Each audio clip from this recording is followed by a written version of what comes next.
Why do you want to be rich? I'm sure the answer you want to give me is the same that I'm about to tell you.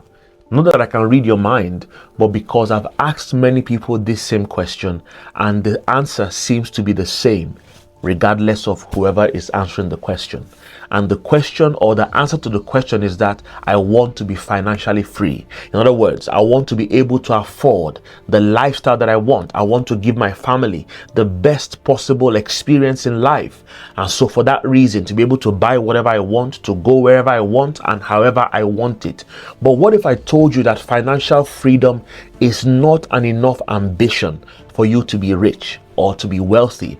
And the reason I say this is simply because someone said that financial freedom is a state where your investment will exceed your expenses. In other words, the amount of money that you've made on account of your job, by investment in stocks and shares, maybe real estate or cryptocurrency, whatever the investment portfolio may be, exceeds the amount of money you have to pay out as virtue of the obligations that you have to meet.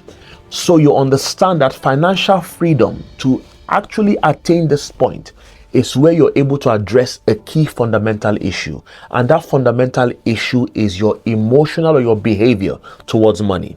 As a matter of fact, until this is able to be addressed, your financial freedom would always be a moving goalpost. I'll give a classical example.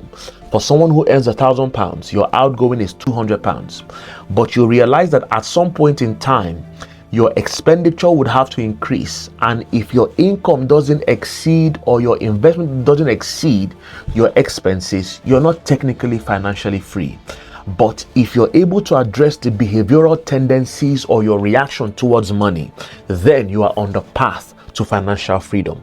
And what are those things? Perhaps you're one of those people who perhaps you're involved in impulsive spending, or perhaps you believe in retail therapy. In other words, your life is so stressed, and so for that reason, until you spend money shopping, you're not relieved of that stress. But what if I told you that there are better ways to address these issues, such that you are able to keep your expenditure in check and your investment portfolio continually grows from one point to the other? If you're going to attain financial freedom, number one, you must be able to automate your investment. In other words, you're able to set up a system whereby you're constantly investing a portion of your income at a particular point towards multiplying your money. Number two is that you're keeping yourself accountable to people who you're transparent with, opening up your weaknesses, that perhaps my weakness is takeaways, my weakness is clothes. Because sometimes, like someone will say, we spend our life spending the money that we don't have to impress people we don't like.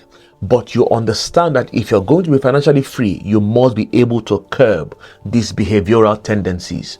And so, particularly for you that is trying to attain this desire, if you're going to be financially free, you must set up a system where you're able to track your money. In other words, you're able to follow the money, to know what area they are being spent. Someone will say that, show me your bank statement and I will tell you where your priorities lie.